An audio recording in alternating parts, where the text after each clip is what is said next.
Even though with the war and the times of struggle that the country has faced, there's the natural knowledge, and we have so much to learn.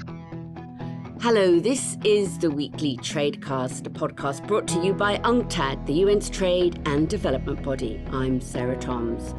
We're exploring how major events are shaping trade and development and how that affects billions of people around the world.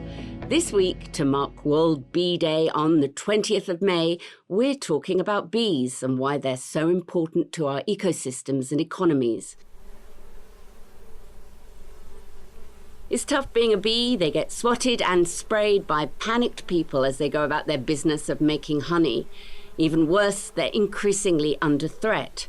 Scientists report alarming declines in many species. Bees, along with butterflies and beetles, are vital to our ecosystems by pollinating plants and enriching soil. Their disappearance would have grave implications for our food supplies and our natural world. But there is hope in honey to help protect bees and the planet, but also to create economic opportunities in developing countries. After decades of civil war, Angola is one place where honey is proving to be a sweet investment. Well, to give us the buzz on how it all works, I'm joined from Angola by UNCTAD agriculture and trade consultant Marisa Rodrigues. A biologist, Marisa is also a beekeeper and honey producer who enjoys travelling to see how other people celebrate the art of beekeeping. Welcome here today, Marisa. Tell me a little bit more about why bees are under threat and what can be done to protect them. It's a great pleasure to be here and to be celebrating the World Bee Day. So bees are under threat by several reasons, starting with habitat loss and industrialization of the honey industry, and also climate change, diseases and the pressure they suffer with pesticides and the influence of natural habitat changes and human pressure in certain regions. To protect them, I will say, at an individual level, it's observing what we have around. And for instance, if we have the chance, plant friendly flowers and have a garden at home that is biodiverse and are friendly for bees. Be aware of pesticides, its usage, and regenerative agriculture, and understanding and respecting the seasonal cycles. Just be aware and feel connected with the landscape we are, and be mindful of the importance of bees as natural friendly solution and a pollinator. There's also a new vaccine for honeybees to protect them from disease. How will this help? There's a honeybee vaccine that was wanted for a long time. There's a bacterial disease that spreads out really quickly, and to mitigate the effects of this bacteria, this vaccine will change forever, has what we know as beekeeping and honey production in the worldwide. This vaccine is really interesting. We are not injecting anything in the honeybees itself, but we are injecting the content of the vaccine into the bees' food. So they will consume their food and they will be protected against this bacteria. I was wondering how they'd be vaccinated, but that's a relief.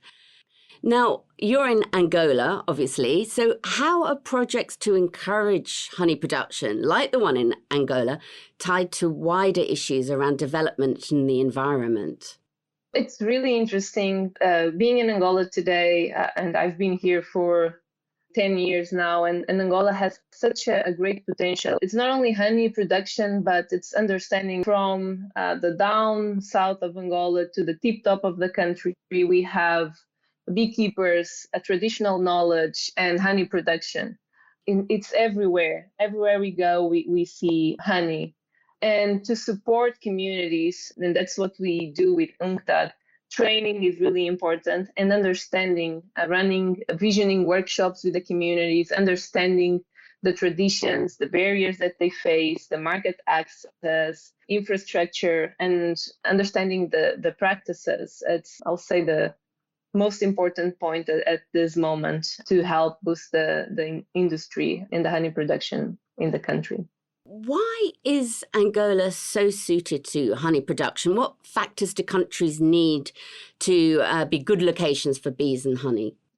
It's so diverse, and being so diverse, there are a lot of different biomes, super rich forests. It's a natural wonder for bees and the beekeepers, and the interface between bees, the way the hives are managed, the market access, and as we knew, the honey and beeswax industry, there was a disruption. Even though with the war and the times of struggle that the country has faced, there's the natural knowledge and traditional knowledge, they are still here. And we have so much to learn from beekeepers and rural farmers. They hold the knowledge and they pass it through generations. Bees are obviously important to us for honey, but also beyond honey. Tell us a little bit more about opportunities within communities.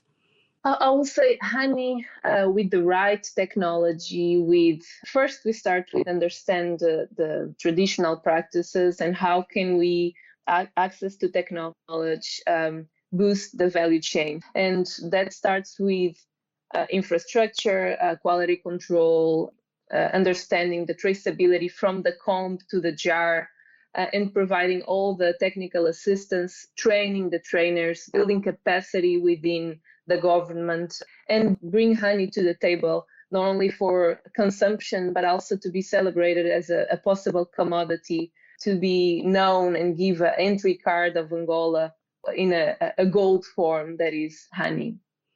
Now, what differences are these projects making for farmers and local communities and the bees?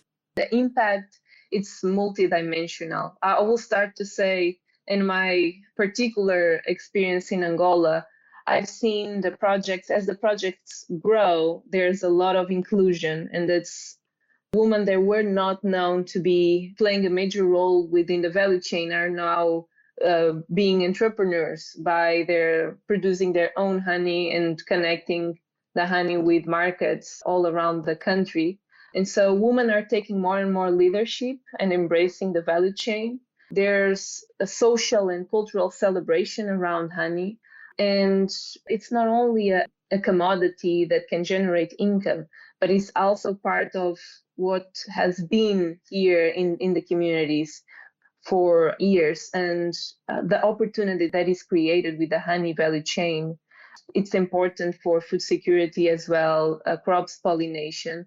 More than 60% of the Angolan population lives in rural areas. So to produce honey, we need to protect forests, and communities are well aware of that. So I'll say that it's a complex model that connects and it celebrates the hive and the colony as a superorganism. The good outcomes and outputs from honey production go way beyond honey. So how can other countries learn from the Angola experience, and what broader benefits would you like to see? Countries have borders, but honeybees, they don't see it. And so they pollinate across borders. And that's what I believe, especially in the African continent, building the capacity within communities while celebrating the traditional knowledge that exists naturally there. And building systems that people are easy for farmers to understand, and also bring the honey up to the markets. And internationally speaking, the systems will allow us to export and have a commodity that just so climate and nature friendly. So other countries for sure can learn a lot from our project with UNCTAD in Angola. Thank you for talking to us today all the way from Angola. That was Marisa Rodrigues, who is this week's guest. Tune into the weekly Tradecast next week and every week for more insights on the most pressing issues around the world of trade and development. And there's even more on our website, unctad.org. I'm Sarah Thoms in Geneva. Goodbye for now.